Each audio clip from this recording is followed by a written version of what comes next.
Welcome back to REV Endurance Sports and another edition in bike profiles.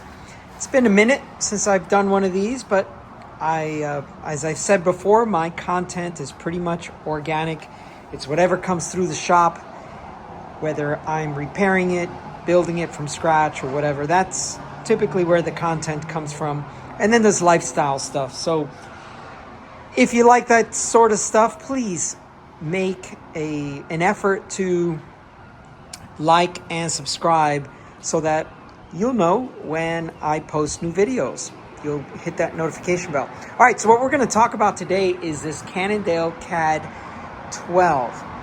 Now, there is a sister video to this where the gentleman came into the shop and we talked about the 4 Richies he owns.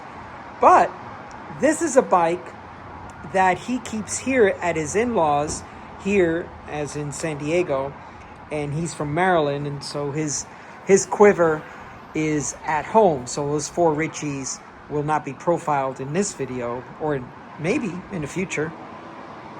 And so this is a bike that he rides for a couple of weeks at a time, couple to 3 times per year.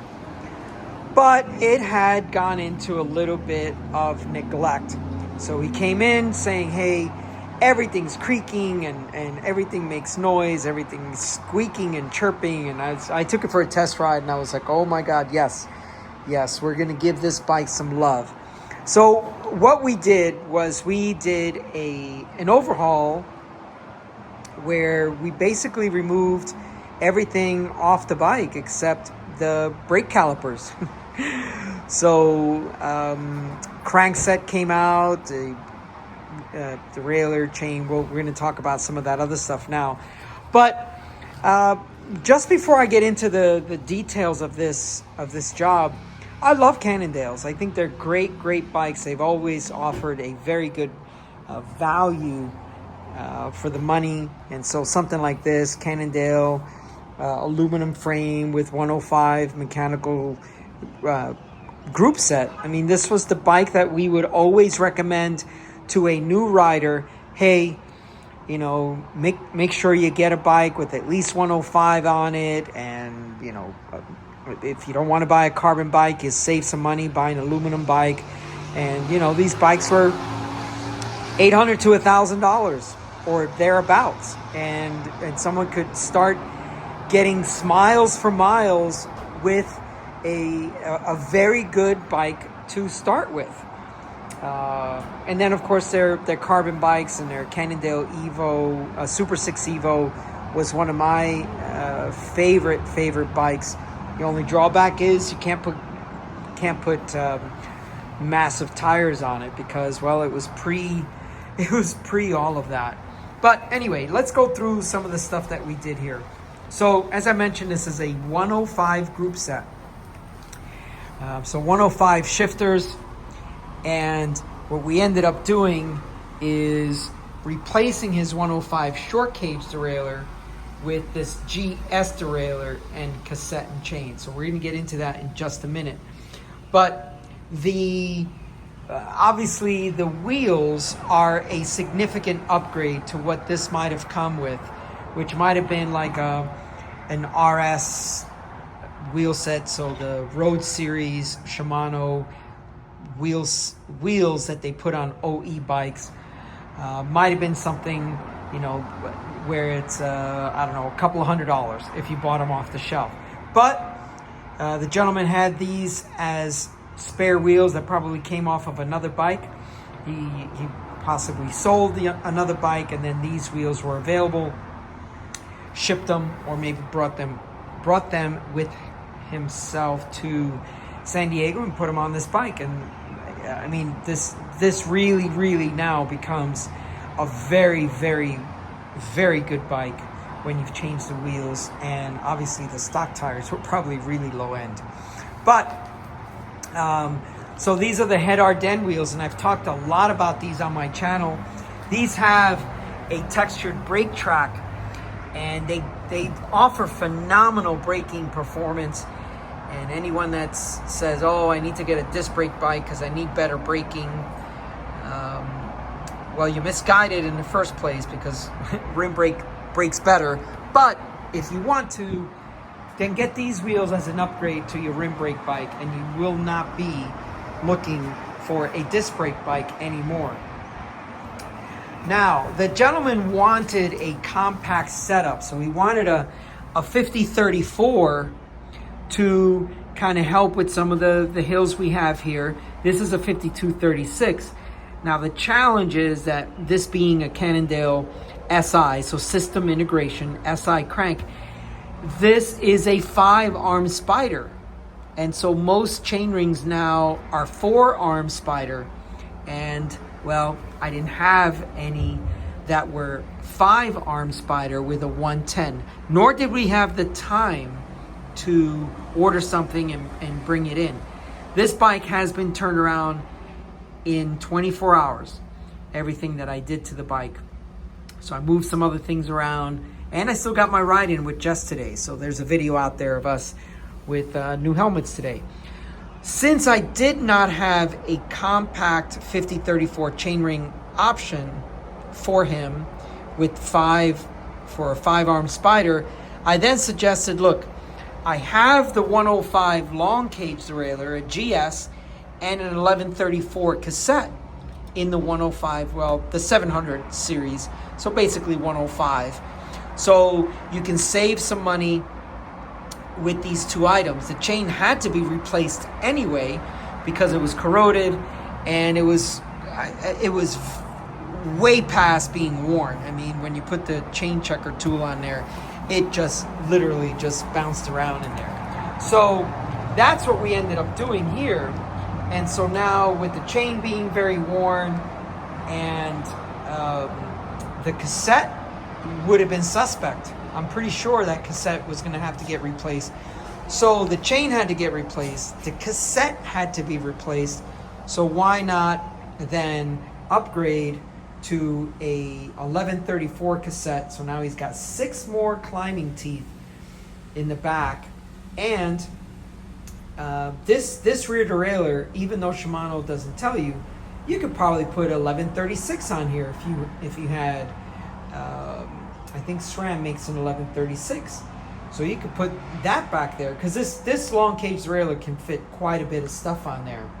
So now his climbing setup is a 36-34, 36 chainring, 34 in the back. Right, so we did cables and housing. So all new cables and housing. And one of the main things that was happening when he brought in the bike was just grabbing this rear brake. There was just like stiction. It just didn't, like here there's just a nice even pull, whereas before I changed the cables and housing, it was just getting kind of stuck, and it just took a lot of effort to take up the cable slack before the brake pads actually touch the rim. So new cables and housing, of course new bar tape, because that bar tape had been on a while and it tore, but I knew it would. And so just a couple of things I want to point out. What I do is I take a measuring tape, and in most cases, most bars, because this has a taper, right? So it's one size here, but then it tapers here. I measure, and it's 5 centimeters is almost perfect on most handlebars. So I measure 5 centimeters, put a little dot. 5 centimeters, put a little dot. And now I know my tape is equidistant from the stem, regardless of what's mounted on there. So this thing is mounted on there, so on and so forth, right? So that's one thing I do. The other thing I do, because these bars are so skinny, then what I do is I take the brake and shift cables, and I put them laterally right here so that it creates a bigger handhold, rather than running them underneath. I've seen where people just take the shift and brake cable and run it underneath, and then this ends up being really skinny. So it's kind of a fake handlebar enhancer here, but it helps, right?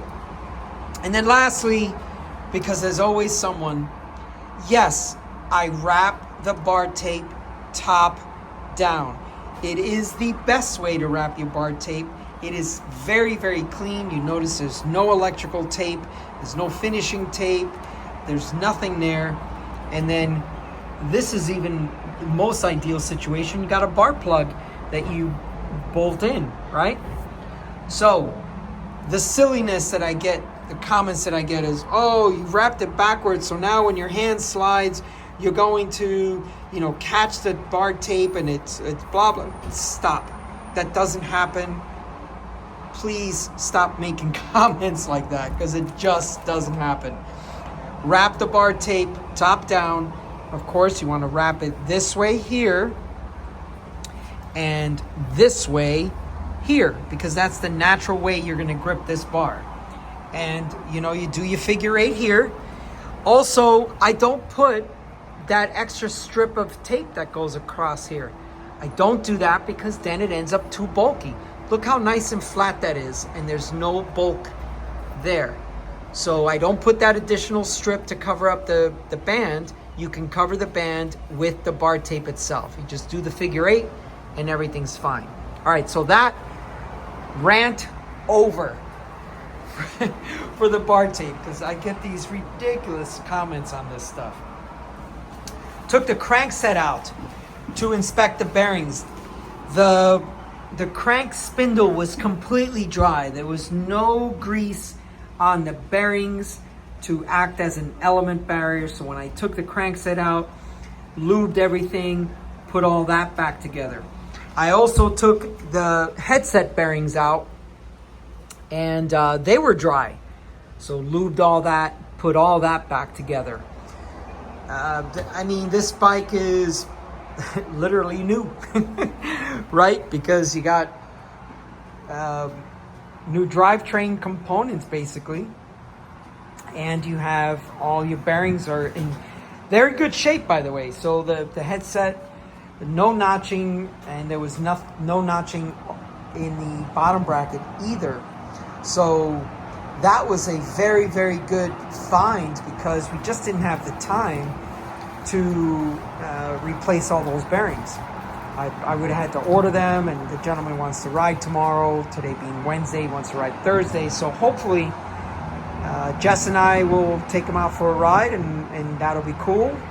I was worried whether I was going to get the bike done in time, but I did. And so that's going to be cool. And then just some of the stuff that I do for attention to detail. If you notice, when I cut the when I cut the housing, I always try to cut the housing so that if there's something that will show, I'll show the branding on there. So this was Durace cables and housing that I used. So you can see some folks don't like the fuzziness. I don't worry about that. It works just fine. But yeah, so there it says Shimano there, and then same thing on the rear brake housing, Shimano. And of course I orientate it as best I can, left to right. I'm sorry if that's not in focus, but I think that's in focus there.